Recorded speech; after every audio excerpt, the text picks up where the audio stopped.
আমি সিঙ্গেল। আমিও সিঙ্গেল। আমার সাথে ঘুরতে যাবা নাকি? না আগে বলো কোথায় নিয়ে যাবো আমাকে? তুমি যেখানে বলবা। আচ্ছা ঠিক আছে, প্রথমে তুমি স্কুটার চালাবো, আমি পিছিয়ে চিল্লাবো, তারপর আমরা কুত্তার মতো নাচবো, তারপর রুটি ঘষবা তুমি, তারপর আমরা সেলফি তুলবো। আমি আবার চিল্লাবো, তুমি কুত্তার মতো নাচবা, আমি তোমার ধাক্কা দিয়ে ফালাই দিবো। আমরা সাইকেলও চালাবো, লাল শাড়ি উঠবে, হলুদ শাড়ি উঠবে, তুমি নিচে বসবা, আমি 4বার উপর উঠবো।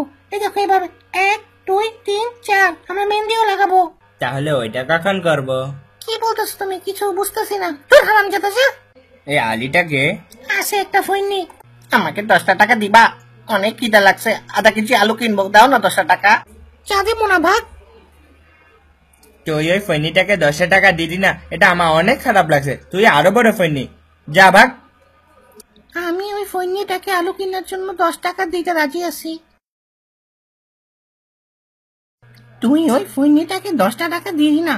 তুই কত বড় ফৈনি! আমার কাছে আসলে একটা টাকাও ছিল না তখন। তুই আসলেই ফৈনি।